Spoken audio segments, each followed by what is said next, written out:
I come from a pretty creative family. My dad is also a writer, and my brothers are fairly creative. My brother is a professional photographer, and my other brother is really musical and creative, and he's in a band. And my mother made a lot of our clothes and sewed, so it's sort of a creative way to grow up, actually.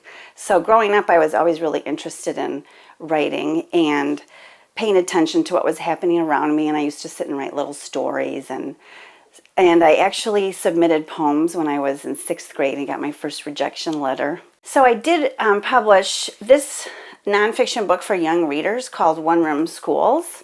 The Wisconsin Historical Society Press published it in 2013. So this is a nonfiction book for young readers, maybe 4th grade through 10th grade, and it's the history of one-room schools in Wisconsin. And that was a really exciting project because it taught me all about how nonfiction for kids works and the entire process of research with primary sources and secondary sources, and your first draft and revising and editing and the captions and pictures and the whole nonfiction process. So that was really exciting. And I'm working on another proposal actually for a nonfiction book for young readers. I'm sort of in the middle of that. But I also am really interested in fiction for kids. And I am in the middle of sort of a middle grade novel that's about a girl who discovers a journal. So it would be sort of a historical fiction. And she doesn't quite know what to do with this because it's a very expensive and a journal, but she doesn't want to give it back before she reads it. And I'm also working on some, as of yet, unpublished children's picture books. So that's what I'm going to talk about today. And I'm really enjoying the process of figuring out how to write picture books when you're really just using the words to tell the story, and you have to leave out things because the illustrator is going to show those pictures. And the words really move the story along without the illustrations there.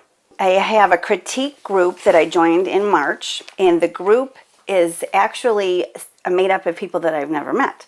The 4 people that I work with online are: one is from Vermont, one is from Connecticut, one is from Auckland, New Zealand, and that's really fun because it's an entire day away from us. And then the other woman is also from Wisconsin.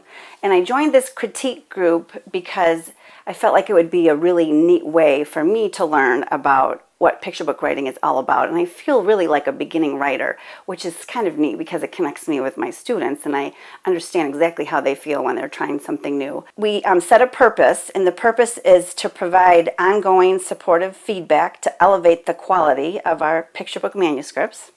And we set up some nuts and bolts ground rules about when we're submitting to each other and which weeks we have. We set up sort of a calendar of who's going to submit each week. And then we set up a time when the critiques are due back to everybody. And we also set up some general norms, for example, to respect and honor the work of other people, and whatever work comes into you that it's obviously been written by someone else and it's copyrighted by them. So we delete it off of our computers after we're done working on it. And we don't share any of the work with anybody else. So once we had it all set up, I was the first one to submit a story, and I have to tell you I was really incredibly nervous because when you're sharing your work with someone else, you're really sort of putting your heart and soul out there. And I think the same feelings that my students have, because I was just thinking, are they going to hate it? Is it going to be awful? Is it going to be, something that they think, why would she ever want to write a story about that? And my first story that I ended up writing was about a girl who has this sort of relationship with a tree, and you think, well, that sounds crazy, but it's actually something that I was remembering kind of from my childhood, because I used to play outside all the time in this one certain area with this huge giant willow tree, and I was remembering that, and that's kind of where my story came from. So when the critiques started coming back to me, when you get this back, the first time you're thinking, oh my gosh, that's a lot of comments.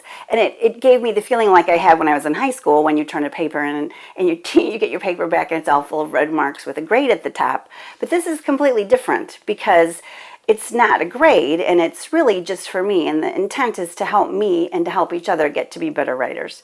So what I'm going to do then is take a look at some of her comments. This critique friend of mine made a comment on the title and said, This is such a lovely, quiet story. I want to climb right inside of it. And that is exactly the feeling that I wanted for this picture book, and that was really nice to read right at the beginning.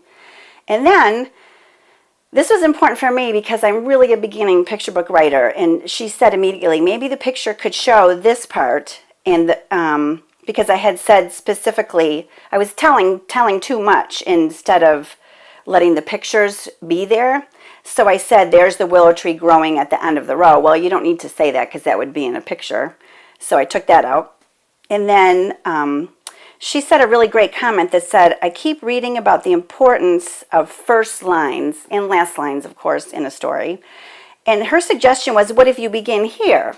So she actually suggested that I change the whole beginning of the story and start with a dialogue and a more action-packed beginning instead of just something descriptive and describing the setting. So I actually took that comment also and changed around the whole beginning.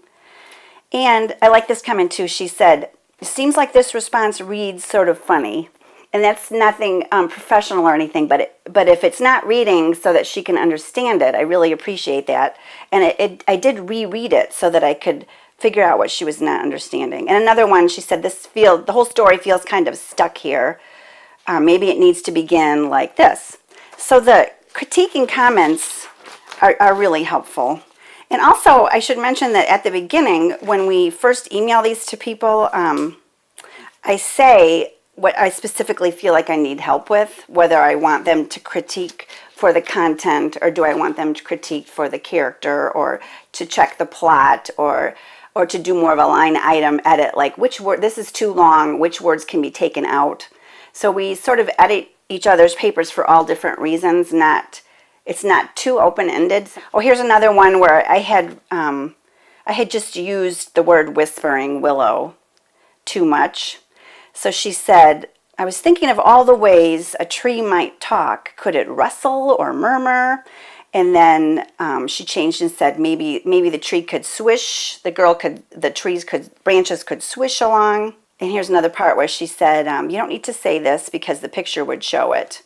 And I'm really finding that out with picture book writing, you don't need to describe the clothes or the place, because some picture books, if they're written with people, they end up being animals in the illustrations. And even if the author wrote it thinking they were people, the illustrator still does get to participate and put their creative mark on it. A few more things about just little grammar things, more things to take out, and maybe if you play a little bit, you can make the ending and the beginning a little bit tighter so they match up better.